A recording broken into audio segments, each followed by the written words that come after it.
Hello दोस्तों, good morning. I hope आप बहुत अच्छे होंगे।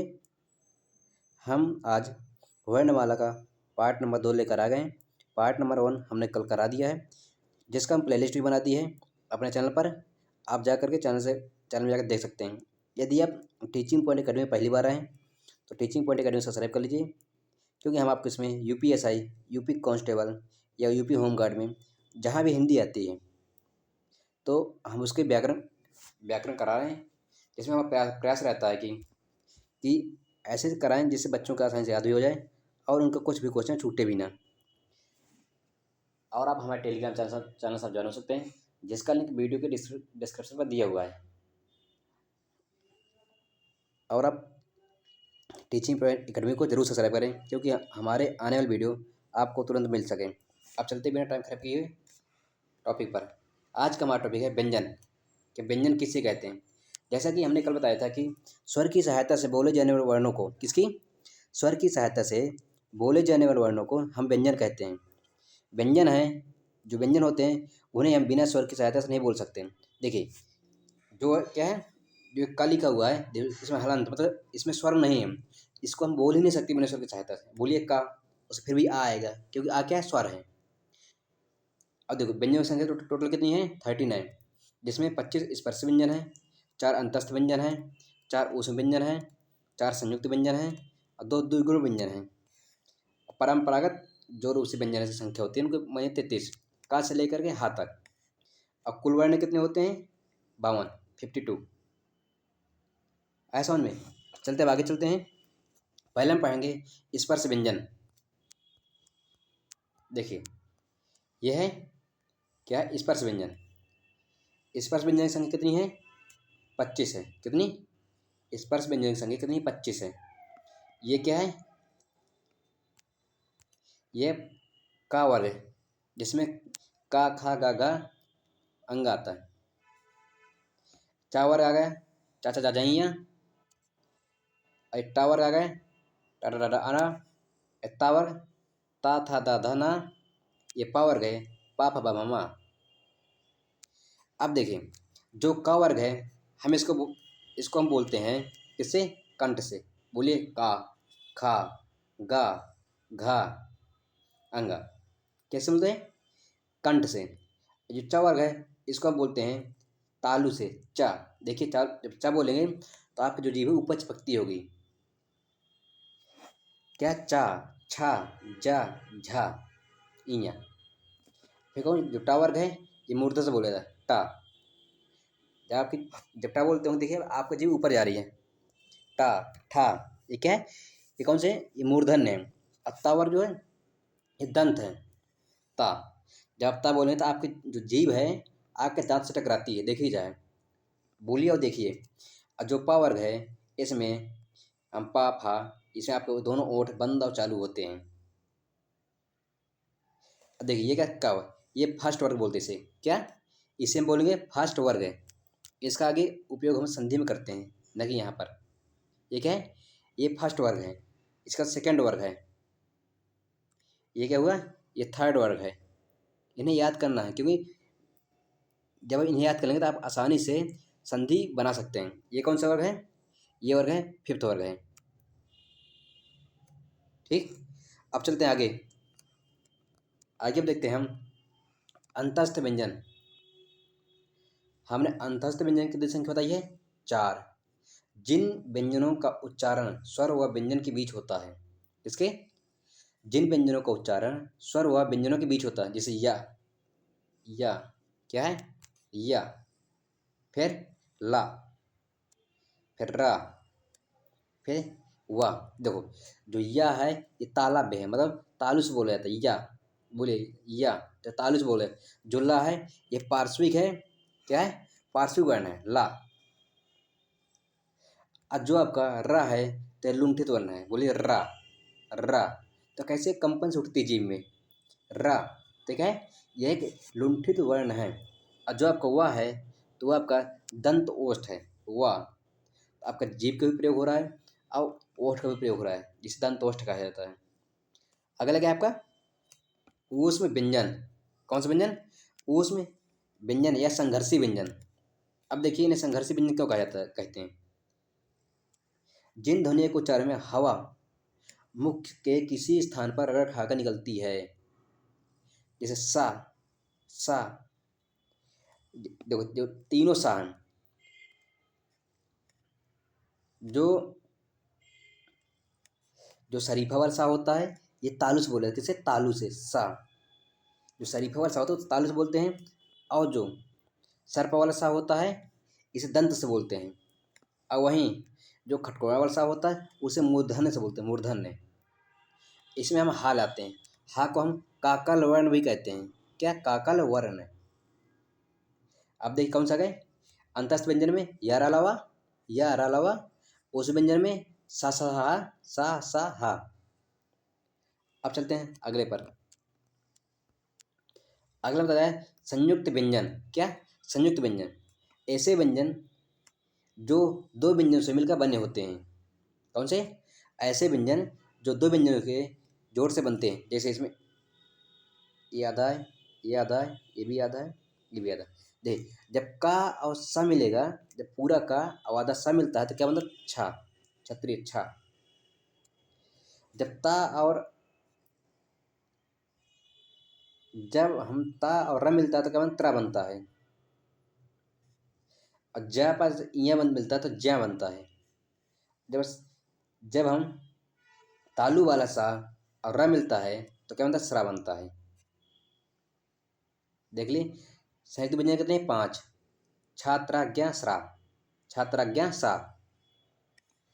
अब देखते अगला, अगला दिए गए हमारा कौन सा व्यंजन है, अगला व्यंजन है उच्छिप्त व्यंजन या द्विगुण व्यंजन जिसे बोलते हैं।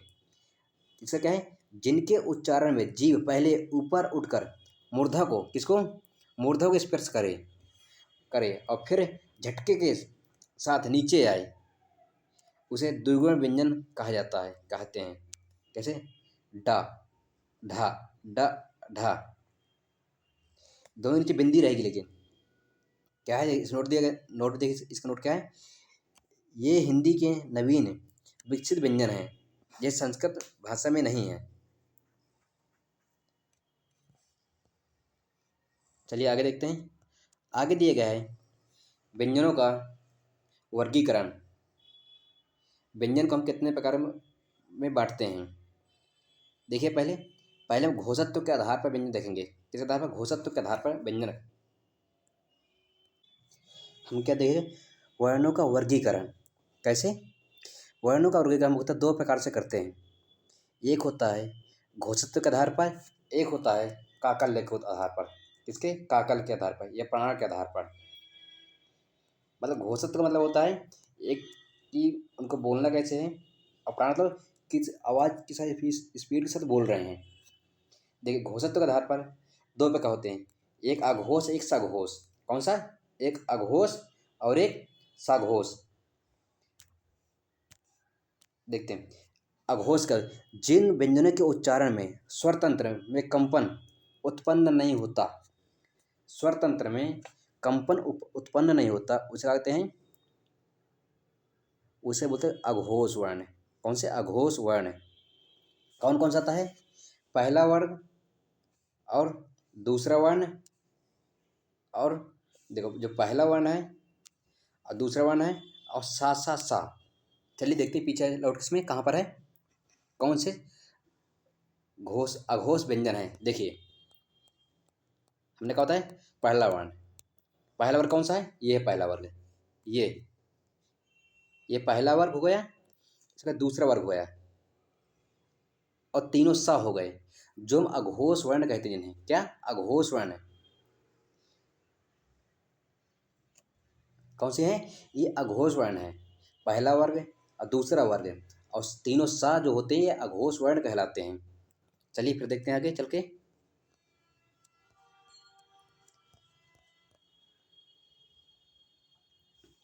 अब देखिए सघोष क्या है, ये सघोष होते हैं, सघोष जिन व्यंजनों के उच्चारण में स्वर तंत्र में कंपन उत्पन्न होता है। किसमें, स्वर तंत्र में कंपन उत्पन्न होता है। देखिए इसमें है, सघोष में क्या है, आपको कहना है ये तीन चार पाँच, और घोष में एक दो तीन, इसमें एक दो घोष में क्या एक और दो और तीनों सा, और सघोष या घोष में तीन चार पाँच या रा ला वा हा, तीन चार पाँच या रा ला वा हा। देखो इसको याद कैसे करना है। घोष में जो है, पहले अघोष देखते हैं। अघोष में है एक और दो, मतलब याद करो 12 सा सा सा, मतलब 12 सा सा सा, और सघोष में 345 या रा ला वा हा, क्या 345 या रा ला वा हा। चलिए इसको एक बार उसको बता दे रहे हैं, यहाँ पर कैसे आएगा देखिए। जो आपका ये पहला वर्ग है, ये वर्ग दोनों क्या है, ये अघोष हैं।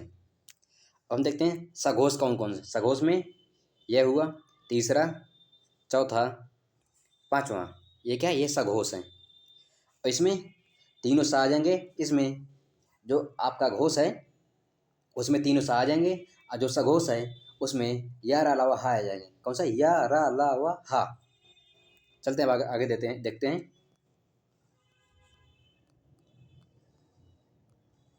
अब यहाँ तक हो गया, अब आगे चलते हैं। किसका ओरिजिन अब देखेंगे, प्राणत्व काकल के आधार पर, मतलब बोलने के आधार पर। देखिए इसको देखते हैं। देखिए इसमें है अल्प प्राण और महाप्राण। कौन कौन से, एक अल्प प्राण है, एक महाप्राण है। इसके देखिए जैसे है उसके तो पीछे पर है, जैसे में घोषत्व के आधार पर कितने पर है, दो प्रकार के, एक सघोष एक अघोष। सघोष क्या है, जैसे हम घोष बोलते हैं 345 या अलावा, और अघोष क्या है 12 तीनों सा। इसी प्रकार इसको पढ़ते हैं जब को प्राणतत्व के आधार पर। पहले पढ़ते हैं अल्प प्राण। क्या, अल्प प्राण व्यंजन कौन कौन से, अल्प प्राण व्यंजन जिन व्यंजनों के उच्चारण में मुख से कम हवा निकले। कैसी, जिन व्यंजनों के उच्चारण में मुख से कम हवा निकले उसे हम क्या बोलते हैं, उसे हम बोलते हैं अल्प प्राण। जैसे इसमें क्या है 145 या 135, क्या है 135। अल्प प्राण कौन सा है, 135। और अंतस्थ व्यंजन कौन से, 135 और अंतस्थ व्यंजन। अंतस्थ व्यंजन कौन कौन से, या रा ला वा। कौन से है अंतस्थ व्यंजन, कौन से है, या रा ला वा, ये दिया है इधर, या रा ला वा। क्या हुआ इसका ट्रिक क्या है इसकी, 345 या रा ला वा, 345 या रा ला वा। क्या है, ये अल्प प्राण से बोले जाते हैं। अब फिर आता है महाप्राण। कौन सा, महाप्राण।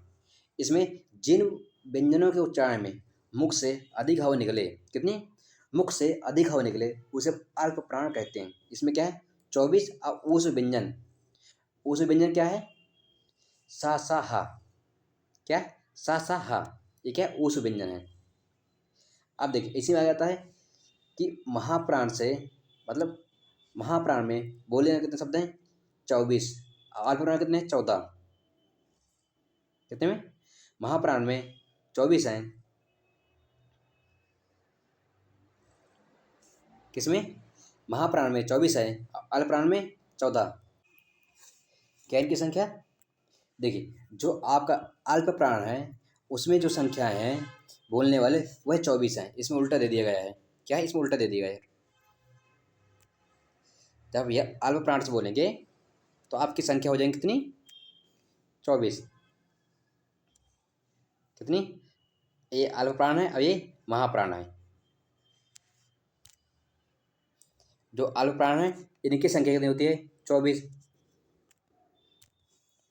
अल्प प्राण की संख्या 24 है।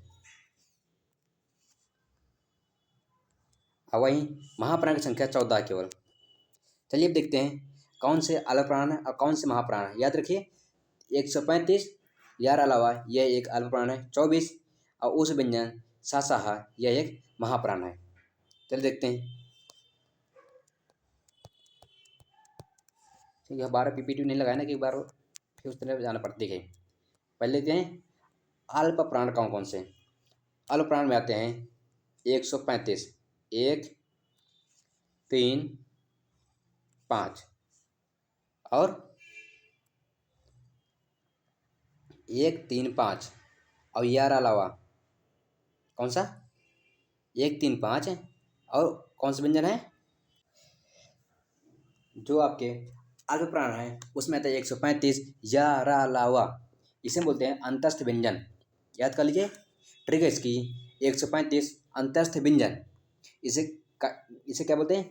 अल्प प्राण व्यंजन। फिर अगला आता है आपका महाप्राण। महाप्राण के लिए हम अगला कलर ले रहे हैं 24, 2 और 4 वर्ण। क्या 2 और 4 वर्ण के साथ में आपका जो है उस व्यंजन सा सा सा हा, तीनों सा और हा ये किस में आएंगे? ये उस व्यंजन में आएंगे। आई होप आपको समझ में आ गया होगा। अब चलते हैं आगे।